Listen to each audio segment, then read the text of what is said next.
Well, welcome to Food Farm Talk on CFRU 93.3 FM at the University of Guelph in Ontario, Canada, and on podcast on all major platforms. We're broadcasting here from the treaty lands of the Mississauga of the Credit.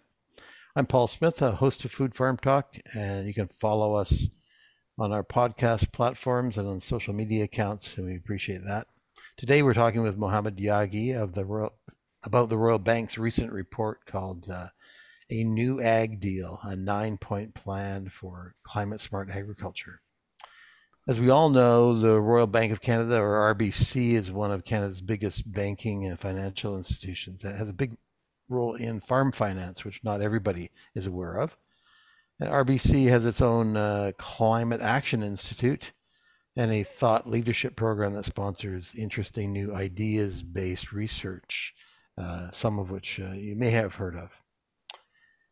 And then, even more recently, RBC came together with a number of partners to launch what's called the Canadian Alliance for Net Zero Agri-Food. And the Arrell Food Institute here at the University of Guelph, led by Evan Fraser, who got a number of grad students together, and they were a significant partner in this report. And I would mention Emily Duncan in particular, who's done many shows on Food Farm Talk as well.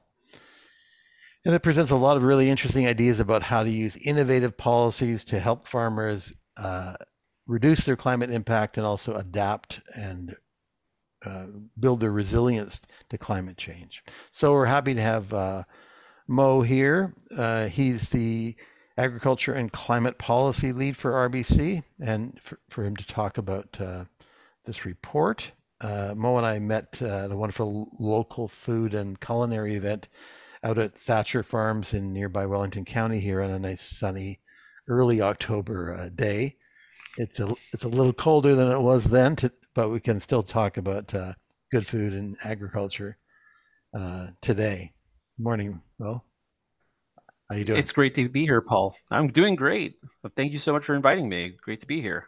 Yeah, yeah, it's good to. And it really was a lovely venue. I've been, coast to coast this past year doing presentations all across Canada. And I have to say that venue was honestly the best in terms of just the scenery, just the cornfields just going on forever. So I think it was a very symbolic place for our meeting. Yeah, it was great, and so kudos to Wellington County and the Culinary Alliance and various partners that put that together. It was really quite brilliant, and so maybe let's start off with just to give people a sense of the broad strokes of what you propose in this report, the 9-point plan for climate smart ag. So kind of the elevator pitch, so people get the breadth of it in a short spurt. Yeah.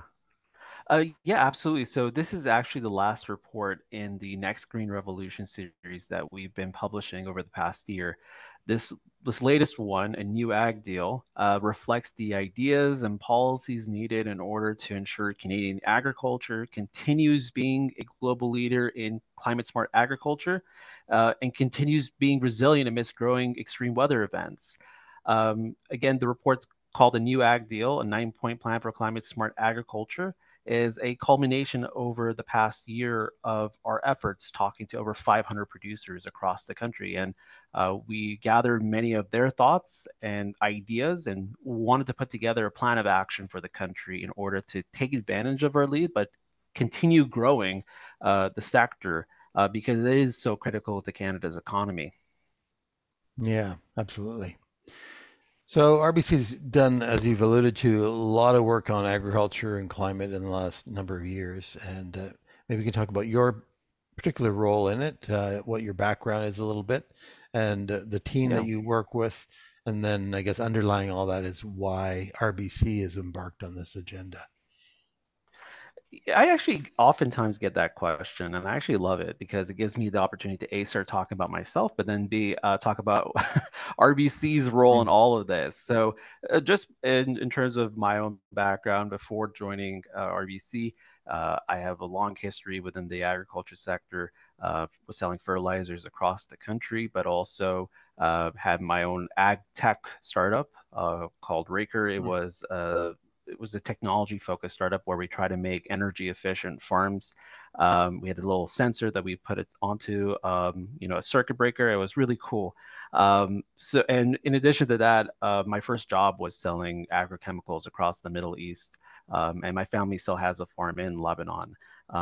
So my whole life's been, revolved around agriculture. And in this role, I've been in it for about 11 months now, but it feels like we've done so Mhm. much in that short amount of time.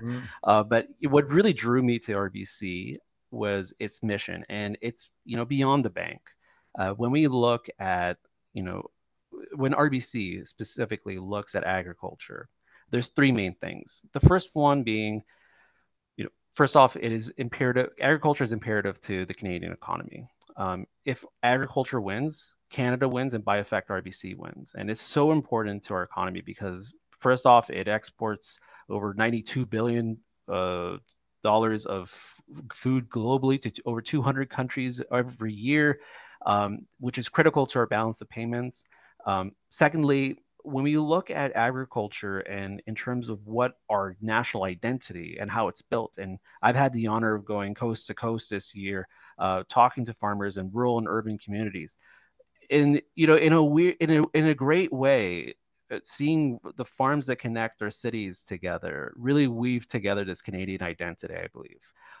And it's an amazing thing to see across the country how, even though, a lot of the cities are close to our southern border, agriculture is this one national unifying fabric across the country that Mm. creates and helps shape our culture. And then lastly, um, from from an innovation standpoint, agriculture is such an imperative part of the economy that if it's not innovating, then Canada isn't innovating. So overall, those 3 points are really the main focus of why RBC is so invested in agriculture. And of course, the bank supplies, banks across the whole supply chain. But it is really Mhm. imperative to RBC to see the ag sector not only continue to grow in its production, but also be able to decrease emissions as well. And there's a part of that story that sometimes doesn't get told. And, I've had this conversation with many farmers across the country. Farmers are doing a great job when it comes to sequestering carbon. And it's about how do we provide the opportunity for them to be paid for their public good, because you look at other parts of the economy, they're getting paid for this transition to decarbonize. What I see it in ag, it's we need to carbonize because we need to put more carbon in the ground, but producers need to get paid and recognized for that as well. Yeah, yeah. Well, it sounds like a good journey you've had in creating this report, and you provide a Yeah. good segue into the the next question about credits and so on. And we're going to nerd Yeah, out today on ag policy. That's part that what this program let's does.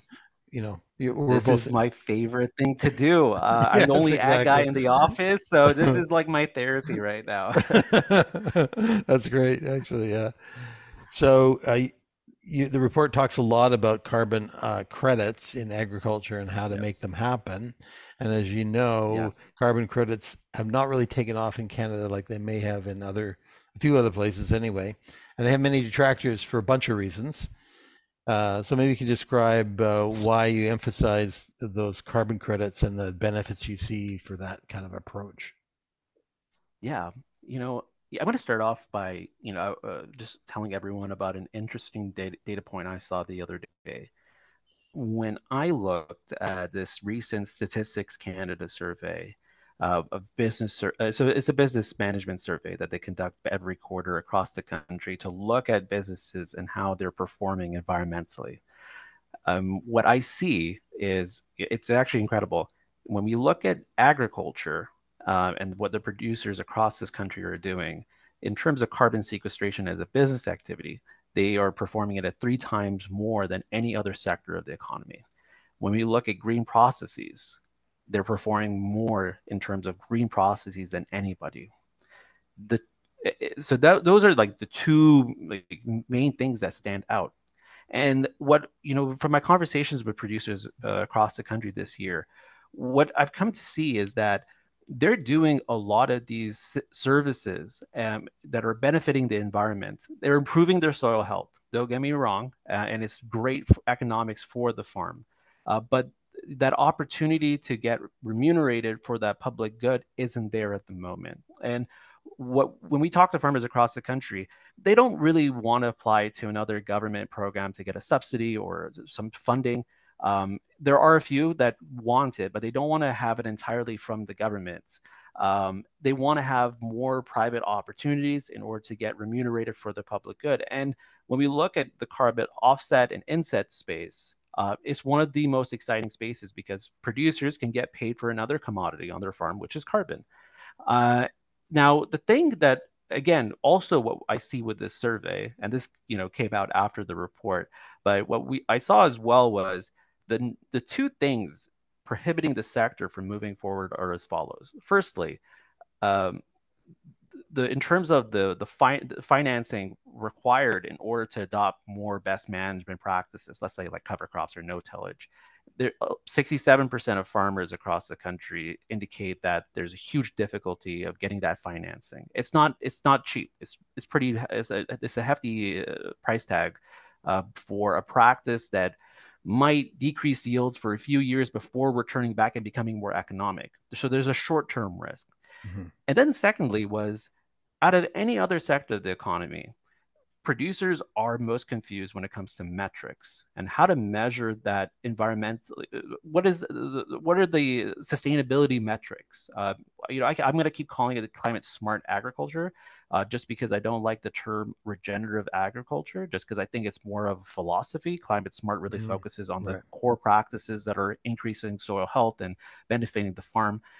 But when we look at the metrics used, and this is what we indicate in the reports, it's a huge difficulty to have a good understanding of what exactly you're measuring. Of course, you have lab analysis, you have a lot of different companies out there measuring carbon and soil. Don't get me wrong, there's a lot of measurement tools out Technical there. challenges. But Yeah. when we look at the specific credits, we need to get to a place where these credits can be scientifically sophisticated to a Hmm. very minute point. So when it comes to sampling, for instance, soil sampling, on my farm, if I were to do it, I go to a few different plots, take 6 inches, mix it together in a tray, and I hope that I can get some results. I mean, when we talk about credit, the measurement aspect has to be very detailed on the farm to as much Hmm. as you can possibly get, and that's what really defines the value of a credit. So what we're proposing is an approach to a measurement reporting verification framework that can be adopted across the country.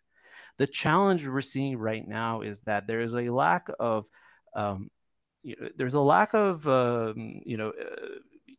communication from different levels of government as to what they deem appropriate. And this is important because when I talk to the carbon trading desk here at the Royal Bank of Canada, and they've been set up since 2006, and it's an incredible team, they tell me that investors around the world are so interested in Canada, in the credits that come from Canada, especially from the forestry and agriculture sector. But they're a little scared of investing because there's no regulatory framework that's going to Yeah. protect their investment. So there's no rules. And it's not only for the investor, but it's especially for the farmer. Farmers aren't really being told what are the guidelines, what are the guardrails essentially. So that's what we are trying to do with this first recommendation of the measurement reporting verification Right. framework. It's to enable a confidence in the development of any market here in Canada through voluntary offsets or through carbon insets that I'm happy to explain. But essentially, it's to really get producers across the country remunerated, paid for their public good, because we see it in every other sector, but not especially in agriculture, unfortunately. Yeah. Yeah. And the credits, it's complicated because there's a voluntary and then there's the not yet materialized Compliance. compliance. So, Yeah. but sticking with the credit idea, we have Mm. you have a fair amount about methane, uh, and soil carbon as you've talked about already, and maybe not quite as much about nitrous oxide from fertilizer use and so on. And so you got those Yeah. three sort of bundles. Maybe you can talk about your approach to the. You talked a bit about soil, but how about for methane and the fertilizer side of it? Yeah, absolutely. So I guess the ethos here is when we look at what is being described in, especially in the US, as ESG, environment, social, and governance, these metrics. Um, Unfortunately, there's a component missing sometimes, which is the economic lens. So our approach to this, with our conversations with many producers this year, has been, when I even talk to producers, and I want to really reach back to those first stats that I mentioned at the beginning. Producers are already doing a lot of what is needed to be done. It's just sometimes they just don't recognize that they're already doing it. It's Mm-hmm. so natural Yeah. for them that they don't see it. And one of those things that they're not seeing is getting financially rewarded for it, which is a disappointment. Mm-hmm. So when we look at methane, for instance, if we are to undertake a huge initiative to help install biodigesters across the country, they're an expensive investment. On average, I'm going to say it's $1 million to even install it.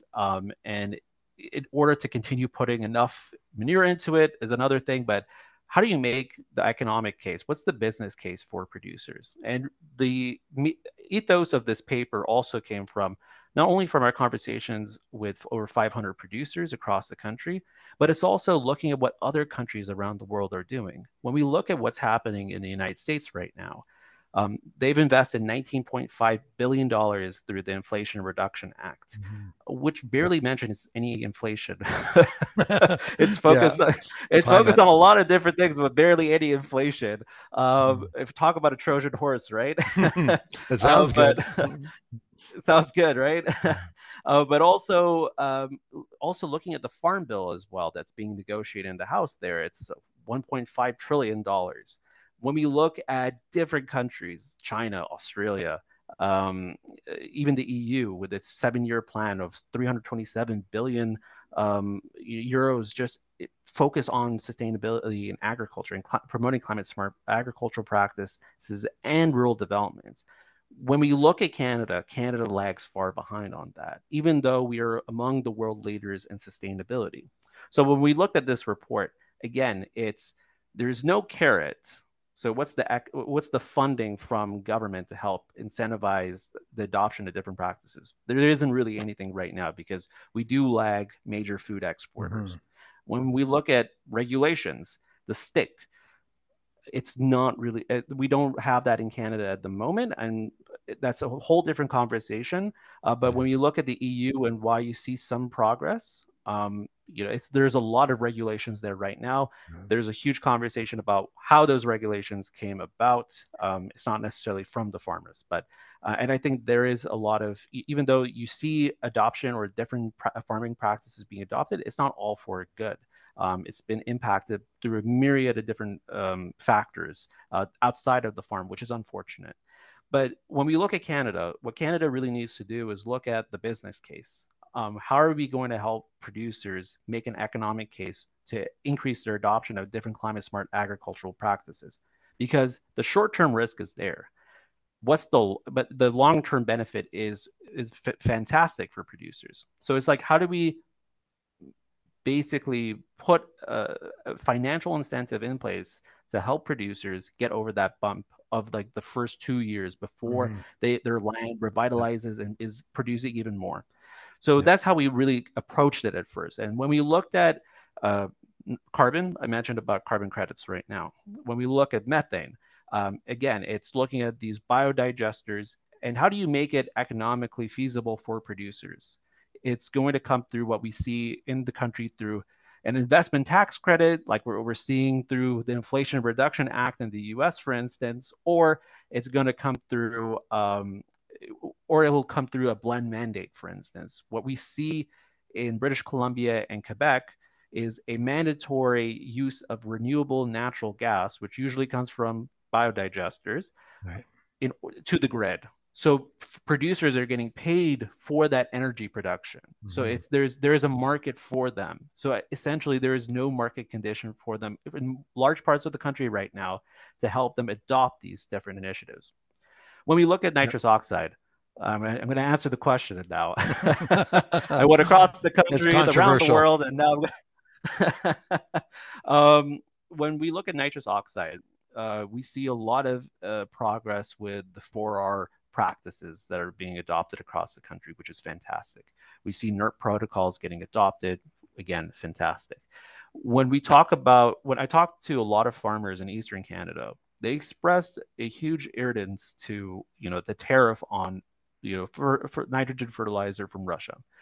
They're paying extra on top of a Mhm. lot of different taxes. That's a whole different conversation.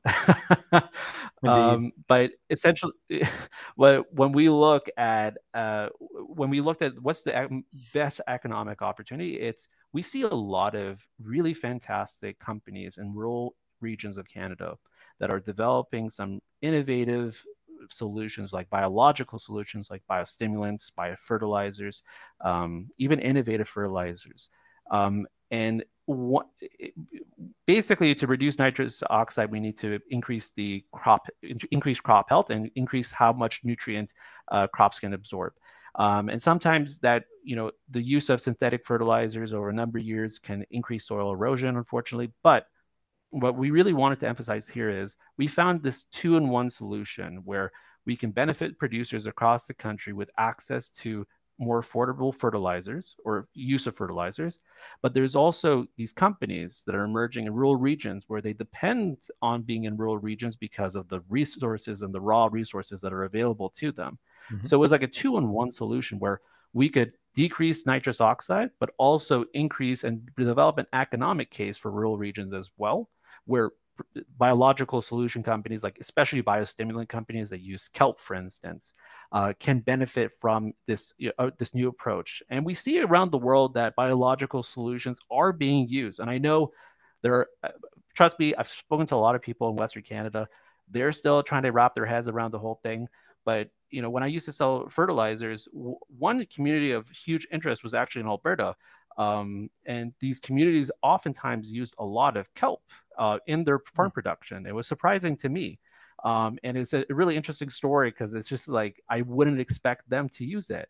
But they were very open to it. They said that it was great for their soil. So producers around across the country are using more biological solutions, but Mhm. we also want to promote these Canadian companies as well in rural regions to provide more high-paying jobs Yeah. to increase rural development as well. Yeah. So essentially, the way we looked at nitrous oxide was what's the best way of increasing the economic case for Canada, but also the business case for producers, so we can give them the fertilizers and the solutions, the agricultural inputs that they need in order to decrease their use of fertilizers and increase the efficiency of it, basically. But at the same time, is there a way of increasing or creating an economic case for it as well by enabling these companies that we see across the country, like Acadian, for instance, get it on the front foot further as well in the space because it is an emerging space. And we see European farmers and South American farmers, especially, using more biological solutions. So why Mhm. can't Canada be the global leader in that product, essentially? Yeah. Yeah. Well, great ideas. Absolutely great ideas.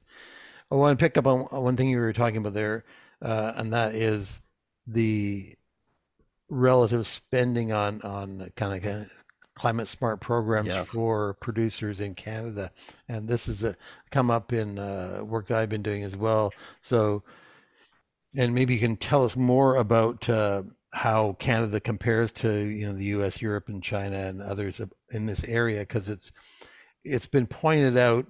There was a PhD student here published a paper. They did that kind of number crunching too, and found that Canada was way below Europe and U.S. Mhm. And the Farmers for Climate Solutions, a federal an NGO, also did some analysis on this too. So so it's really important that we support producers. The government programs that we have go towards that, and so maybe you can talk about more on how Canada might, if we're going to invest more, what would we invest it in? Yeah, absolutely.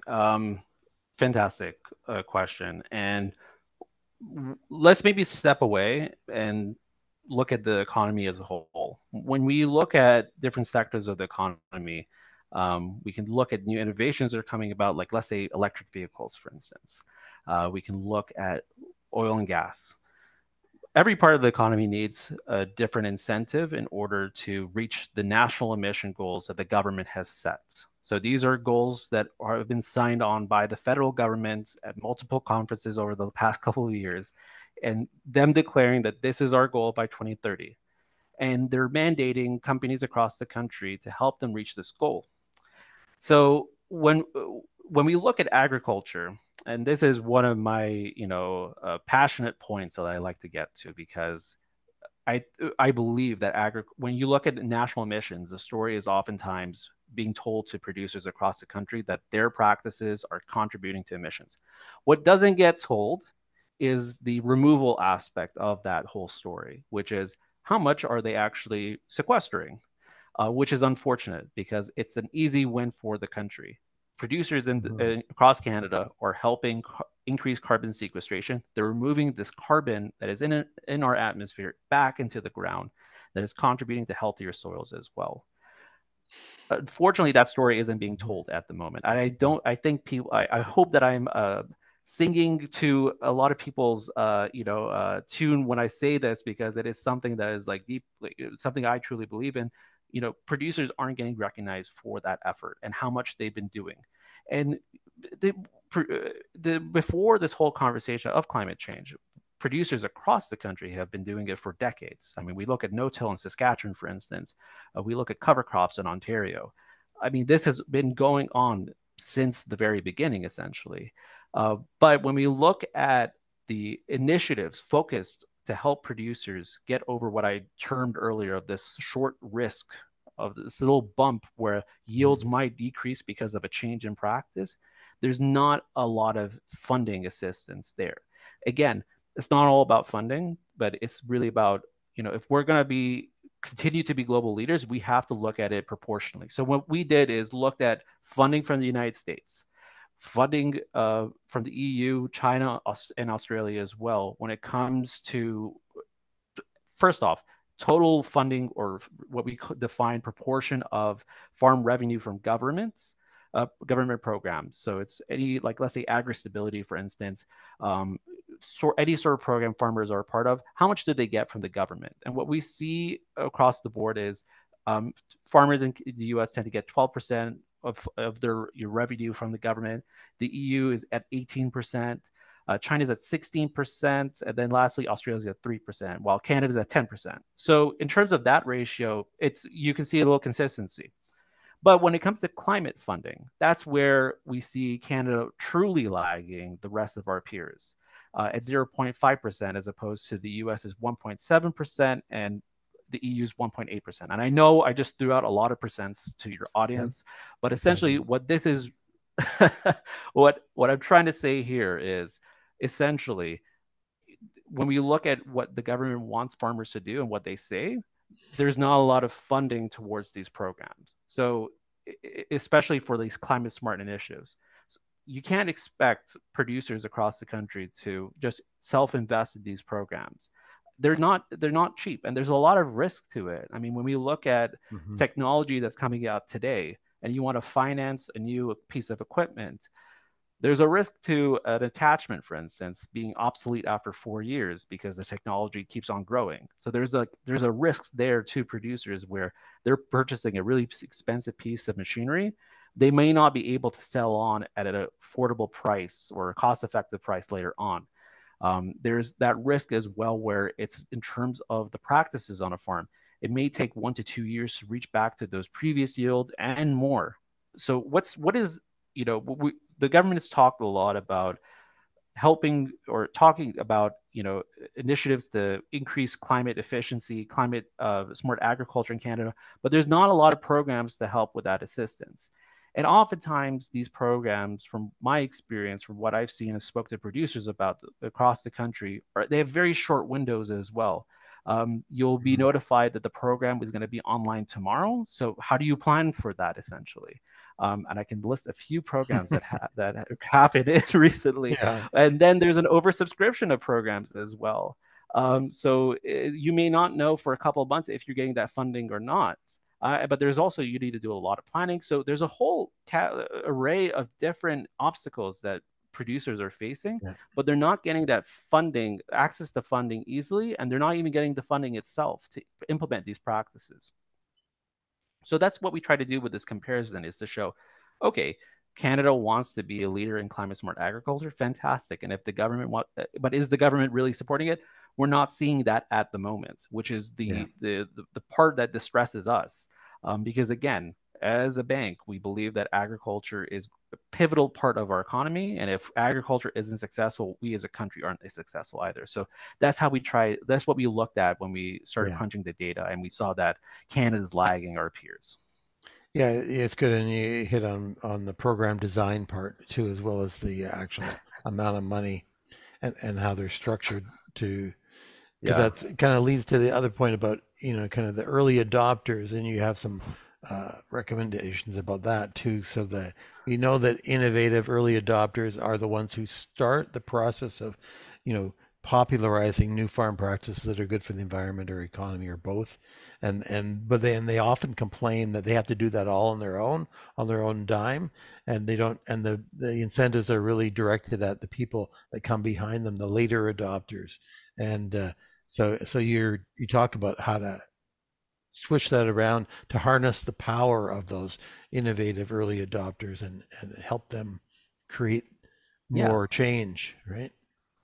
Yeah, absolutely. So again, this is one of my favorite recommendations, because it came to me during a walk, and it was also like Mm, inspired by a conversation I had. So it was just like about putting all the puzzle pieces together in a way. So of course, early adopters need to be recognized for their contributions.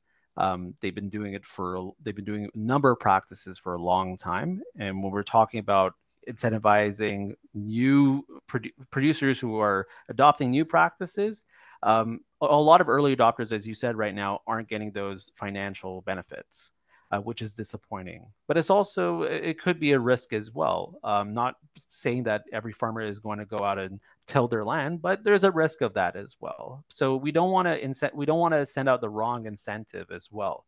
So with this idea that we put together, it's looking at what we can do using technology that is currently being developed at the University of Guelph, called backtracking. But essentially, you can look mm. and determine a model of the evolution of soil carbon sequestration over the years. And if we can get that data more accurate, and I think it is really accurate at the moment, what the belief is that they can be compensated for those efforts, and they should be recognized as well for those efforts. Mm-hmm. So one of the two ideas is looking at the capital gains tax, for instance. If we can determine through the use of data, and using this backtracking technology, that farmers have, sequestered carbon over the years, that the carbon is becoming an asset more and more. So we can put a price on that carbon, and then it can become a benefit as a top off to their exemption of $1 million at the moment, I think. So Mm-hmm. that can be tacked onto that exemption. It can be tied to the land value. This is one idea that we have. Another idea that we got from producers was, give it to me as through a tax credit. So I can, maybe over the course of 10 years, it can be given to me All in right. Yeah. chunks, and then that can be, but I can use it as a tax credit essentially. So those were two ideas, because if we're talking about the value of carbon, we also have to recognize that a lot of carbon has been stored in Canada's soil already through the work and efforts of our producers. And one more thing I learned this week, and I want to share with our audience. Um, Canada has 300 stores just across the country, stores 327 pentagrams of carbon, which makes Canada the largest holder of carbon in soil after the Amazon rainforest. So even there already, there is a huge economic value, if we're talking about carbon as an asset these days. So on top of that, producers are continuously storing carbon in their soil, and they have been for a number of years. And our belief is that they should also be recognized and financially rewarded for that as well. Yeah. So those were like the two ideas that we were Yeah. looking at, and we thought that, in order to, recognize that passive behavior, these would be one of the most effective ways of doing so. Yeah. That's great. No, those are all great ideas. And the other part of it, I think you've alluded to it, but you know, in thinking about how to influence farmers to change practices is about the knowledge and the transfer of knowledge back and forth between farmers and researchers. And so the other thing I found unique and kind of fascinating in your report was you call for the idea of reviving Canada's knowledge sharing network, which is kind of refreshing to hear. Uh, and listeners may not know, but over the last few decades, provincial and federal governments have been cutting back on funding for agricultural research and that kind of extension advice to farmers that provides them with ideas about how to change practices. And so that's including work done here at the University of Guelph. So that's been happening. But then more recently, places, and you point this out in the report, I think, that the US and places, a few places like Quebec have been reversing that and realizing that that knowledge transfer is kind of crucial to changing practices and sort of reinvesting in that, whereas the rest of Canada is not so much, right? It's just holding Yeah. the best you can hope for is that we're holding the line and not, and that's, like Alberta continues to cut back recently. Yeah. And so maybe you can talk about what you'd like to see in that area. Oh, where do I begin with that question? Because again, pet it's peeve. it's big. So yeah, it is big. I'll give you one story of how I encapsulate my whole experience with this idea of extension services. Over the years, as you said, Paul, we've seen a reduction in extension services and budgets across the country, especially Alberta. Um, I have a tradition now. Whenever I go to Alberta, I call what they replaced the extension service with a hotline, and I call that hotline, and I never get an answer. So I think that should encapsulates the whole story of my experience with extension services. But in essence, there is a lot of value with education. When I say education, it's really like this direct access to knowledge. And I'll tell this through a story. Um, During when I was operating this startup called Raker, the ag tech startup, um, we had operations in Idaho. And when I talked to dairy farmers in Idaho, um, they often had their extension service member on speed dial, and they would come out to the farm immediately, give them the best tips. What are the newest innovations as well? And in Canada, when I speak to producers, we don't have that story, unfortunately. I have to recognize that there have been a lot of efforts by private companies, and there's consultancies that are very fast and adaptive and agile, which is fantastic. What I think is a good system for Canada, considering the market needs as well. We need to implement and blend it a bit where there is enough government support for these extension services so that producers have easier access to knowledge providers, so that if they have any questions about the best approach to a certain practice, they can get that information immediately. And then alternatively, if they want to pay for a private service, we're seeing this in Nova Scotia, for instance. It's a bit of a blend at the moment. And the private consultancy of their extension services pays for the entire agency, essentially. So it pays for itself. So you That's could cool. see there is like a lot of benefit there's even like a market for it. What we often hear is when budget cuts are announced, is that oh, no farmers are using it. No, they use it. They need it. It's just been I think maybe the approach to it needs to be different. Maybe it should be a little bit more mobile. It should be a little bit more direct. That's what we heard from producers over the past year. But essentially, having that access to knowledge is one of the biggest barrier. Not having access to knowledge is one of the Yeah. biggest barriers to adopting more climate smart practices. And it's really imperative to have that return, because it's one of those things where it gives farmers more confidence in what they're implementing, gives them more access to new ideas and innovations that are out there as well. And we need to build, it's great to have producers, but producers also need a network of advisors and knowledge brokers, I guess, if I can call them that, essentially to give them the best source of information to help them increase their profitability. And if we think a farm is a business at the end of the day, and every business needs a set of advisors. And currently, producers don't really have that much access to those advisors at the moment. I don't want to disparage anyone who is a private consultant. You're doing great work. Don't get me wrong, but in terms of what I want to have for producers across the country is a bounty of resources and options. So that's essentially what we're trying to do with this idea here. Yeah, that's great. Appreciate that. That's people need to hear that. So why don't we finish up with a question about it's kind of the new development. I think it happened since the report came out. Is Yeah. this Canadian Alliance for Net Zero Agri-Food that RBC is part of with I think Loblaws and a number of other organizations. So it's brand new. So maybe you can talk a bit about what it is Yeah. and what it's planning to do in the next few years.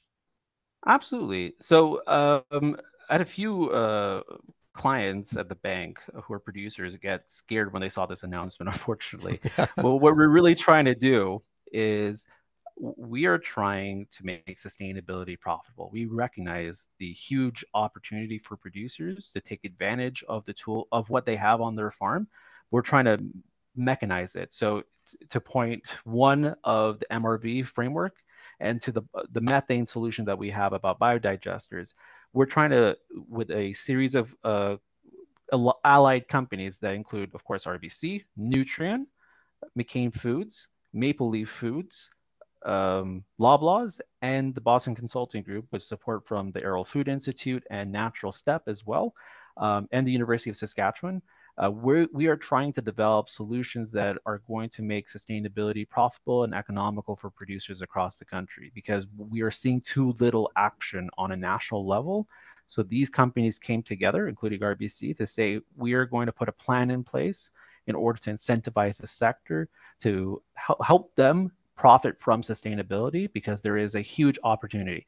When I talk about sustainability and I see what is on the horizon, I see this as one of the biggest economic opportunities in a generation for the ag sector. We have to see this as an opportunity and not necessarily as a threat.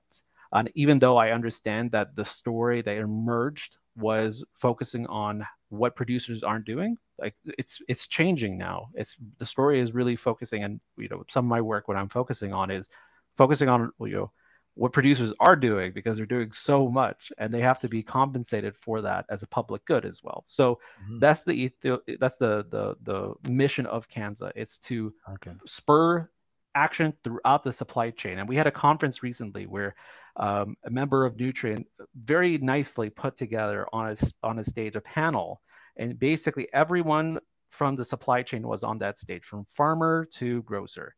And it was amazing to see, because you just saw the whole supply chain work. And that's what we need. We need supply chain action on a whole national level. And that's what we're trying to do here with Kansa.